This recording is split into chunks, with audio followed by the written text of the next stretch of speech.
ప్రేక్షకులకి నమస్కారం అండి. అందరూ రెడీగా ఉన్నారు కదా! పెన్ను, పుస్తకం అన్నీ తీసుకున్నారండి? అందరికీ తెలుసున్నయి చెప్తాను ఇప్పుడు. ఉల్లిపాయ. ఇది తెలియని వాళ్ళు ఆల్మోస్ట్ ఎవరు ఉండరు. దీనిని మన పూర్వీకులు ఉల్లి తల్లి లాంటిది అన్నారు. అంటే ఏంటంటే, తల్లి పాలు గాని, తల్లి యొక్క ప్రేమ గాని, తల్లిచ్చే ఆహారం గాని, ఎన్ని రకాలుగా మీ శరీరానికి పనిచేస్తుందో అంత అద్భుతమైన అన్ని రకాలైన ఔషధ గుణాలు ఈ ఉల్లిపాయలో ఉన్నాయండి. మనం కూరల్లో వాడుకోవటం తప్ప దీని గురించి అంతగా ఆలోచించం. అవును కదా! ఇది ఒక చిన్న పాయలు తీసుకోవాలండి.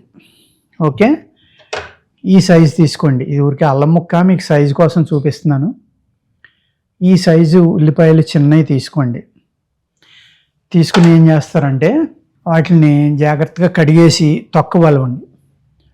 తొక్క ఒలిసిన తర్వాతే ముచ్చిగా వెనకాల తీయండి. తోక భాగం ముందర కోసారనుకోండి, ఈ ఉల్లిపాయ లోపల పొరలో నల్లగా మసిలే ఉంటుంది. మీ అందరూ చూసే ఉంటారు. వర్షాకాలం వచ్చిన దానికి ఎక్కువ ఉంటుంది. అది ఒక టైప్ ఆఫ్ ఫంగస్ అన్నమాట. మీరు ఈ చాక్ అంటుకుని కనుక మళ్ళీ దానికి తగిలితే కనుక ఆ ఫంగస్ మన బాడీలోకి వెళ్ళడానికి అవకాశం ఉంది. కాబట్టి ముందర శుభ్రంగా కడగండి. తర్వాత పైన తోలు వలిసేయండి. అప్పుడు కూడా ఇంకోసారి కడిగి అప్పుడు చాకుతోటి ముచ్చిగా వెనక పక్క తీయండి. ఓకేనండి. ఈ ముచ్చికిని తీసుకోండి, ఈ వెనక పక్క కట్ చేసుకోండి. అర్థమైంది కదండి. అప్పుడు దాకా మీరు చాకుతోటి ఏం చేయొద్దు.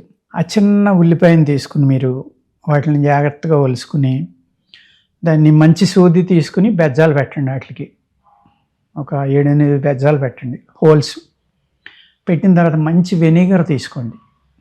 అర్థమైంది కదండి. వెనిగర్, ఆ వెనిగర్ ఒక బాటిల్లో తీసుకుని దాని లోపల చిన్న ఉల్లిపాయలు వేయండి.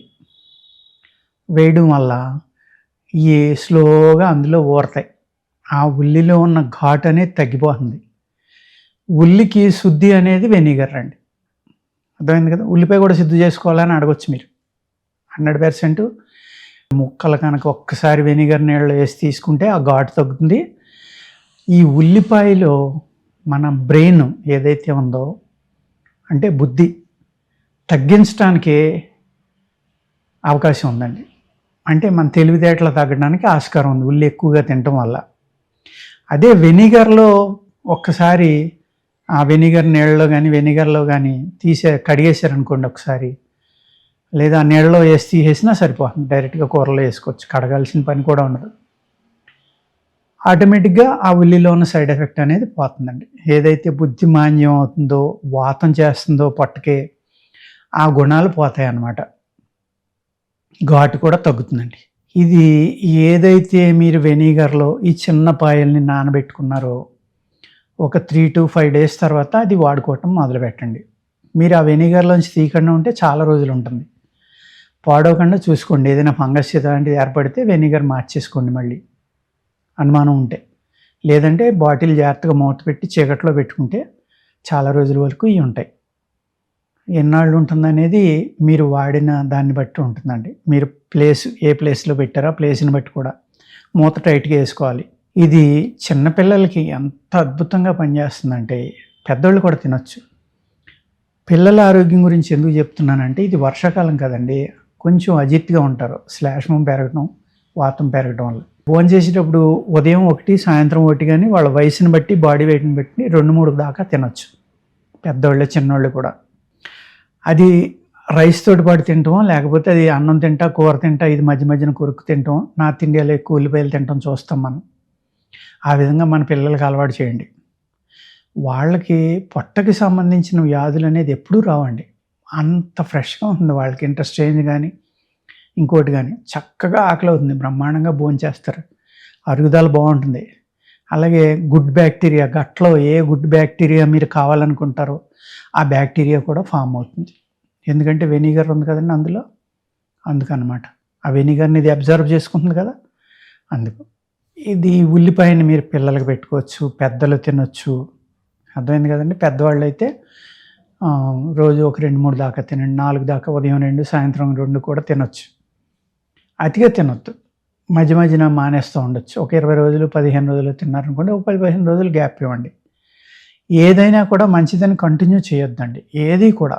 అంటే అతి సర్వత్రా వర్జయేత్ అని చెప్తారు మనకి.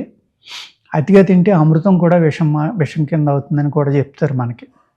చాలా అద్భుతమైన శాస్త్రాలు మన వాళ్ళు చెప్తూ ఉంటారు. చిన్న చిన్నవి అన్నమాట ఇవి, కానీ దాని వెనకాల ఎంతో గొప్ప అర్థం ఉంటుందండి. ఈ ఉల్లిపాయ అనేది మనకి మన పూర్వీకులు ఋషులు యోగులు ఇంత అద్భుతమైంది కాబట్టి మనకి ఆహార పదార్థం కింద పెట్టారు.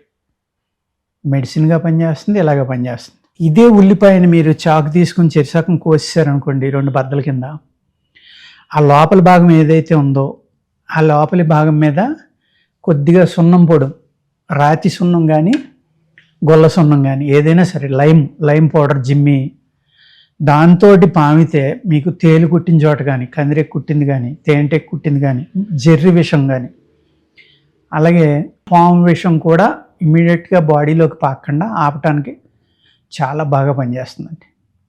అర్థమైంది కదండి. ఏం చేయాలి, దాన్ని 2 చెక్కలుగా కొయ్యాలి.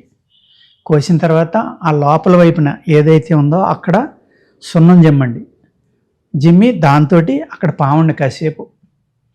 మీకు 5 నిమిషాల్లో ఈ పురుగులు కుట్టిన బాధ తగ్గిపోతుంది. 5 నిమిషాల లోపే. లేదు, సున్నం లేదు, వెంటనే ఏం చేస్తారంటే దాన్ని ఒలిసేసి పేస్ట్ తయారు చేసుకోండి. గబగబా నూరేసుకోండి. ఆ పేస్ట్ని అక్కడ ఒక అరంగుళం దళసరి ఆ కుట్టిన చోట వేయండి. 5 నిమిషాల్లో మీకు నొప్పి లాగేస్తుంది, విషాన్ని బాడీలోకి వెళ్ళనివ్వదు. పూర్వం ఏం చేసేవారంటే ఈ కలరాలు, ప్లేగు ఇలాంటివి చాలా ఎక్కువ ఉండేయండి. వైరస్లు, కలరా వస్తే కొన్ని ఊళ్ళు జిల్లాలు చనిపోయేవారు. మొన్న కరోనా వచ్చినప్పుడు అందరూ అంత కంగారు పడ్డారు. దీని మీద 10 రెట్లు ప్రమాదంగా ఉండేయండి అప్పట్లో. కలరా ఒకటి, ప్లేగ్ ఒకటి. ప్లేగ్ అనేది వస్తే ఏరియాలే తుడిచిపెట్టేయడమే, గాలి ఎంత లెక్క వెళ్తే అంత లెక్క. అటువంటి అంత భయంకరమైన ఇవి వచ్చినప్పుడు కూడా వైరస్లో ఈ దండలు గుచ్చేవారండి. ఉల్లిపాయలు దండలు గుచ్చి దండను ఏం చేసేవారు, అన్ని గుమ్మాలకి కట్టేవారు, ముఖ్యంగా మెయిన్ డోర్కి. అలాగే వెనక వైపు డోర్ ఉంటే వెనక వైపు, బయట ఉన్న గుమ్మాలకి ఎక్కువ కట్టేవారండి. లోపల కూడా కట్టుకోవచ్చు. ఈ ఉల్లిపాయలు దండ ఉండటం వల్ల లోపలికి వైరస్ అనేది రాదండి. అర్థమైంది కదండి. ఆ వైరస్ అనేది రాకుండా చక్కగా గాలిని శుభ్రం చేసి, విషపు గాలి అనేది ఇంట్లోకి రాకుండా ఉల్లిపాయ అనేది చాలా బాగా పనిచేస్తుందండి. అర్థమైంది కదండి. అలాగా అనేక రకాలుగా వాడుకోవచ్చు. ఇదే ఉల్లిపాయని మీరు సన్నగా తరుక్కుని ఒక 10 నుంచి 20 గ్రాముల ముక్కల్ని పరగడుపున వెన్నలో కలిపి తిన్నారంటే మీకు మూలశంక అద్భుతంగా తగ్గిపోతుందండి. పైల్స్ ఉంటాయి కదా, ఒక 10 నుంచి నెలలు తినండి. మీ ప్రాబ్లమ్ను బట్టి, ఆ ఎక్కువ తక్కువలను బట్టి మీరు దీన్ని తినండి. ఎలాగా, వెన్నలో. మేము డైరెక్ట్గా పచ్చిది వెన్నలో తినలేకపోతున్నాము అంటే అదే ఉల్లిపాయని సన్నగా తరిగి నేతిలో వేపించుకుని అది తీసి వెన్నలో పెట్టుకుని తినండి. అర్థమైంది కదండి. ఒక 15 నుంచి 20 రోజులు తినేసరికి మీకు మూలశంక తగ్గిపోతుంది. చాలా బాగా పనిచేస్తుంది మూలశంక మీద. ఇంకా అనేక రకాలైన ఔషధ గుణాలు ఉన్నాయండి ఉల్లిపాయలో, చాలా. అవన్నీ మనం తర్వాత వీడియోల్లో మాట్లాడుకుందాం. ఇప్పుడు నేను చెప్పినవి అర్థమైనాయి కదండి మీకు. చిన్న ఉల్లిపాయలను ఏం చేయాలి, జాగ్రత్తగా ఒలిసిపెట్టి వెనిగర్లో నానబెట్టుకోవాలి. నానబెట్టుకున్న తర్వాత 3-4 డేస్కి తీసుకుని మీరు భోజనం చేసేటప్పుడు కానీ, టిఫిన్లో కానీ, ఒక రోజుకి ఉదయం ఒకటి, సాయంత్రం ఒకటి, ఇలా పిల్లలకైతే, పెద్దవాళ్ళకైతే 2 ఇలా తినండి.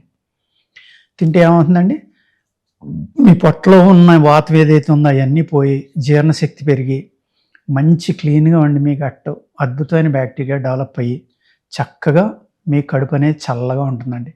ఈ పొట్టలో వేడి అనేది తగ్గుతుంది, వాతం తగ్గుతుంది, 2 వాటి మీద పనిచేస్తుంది ఇది.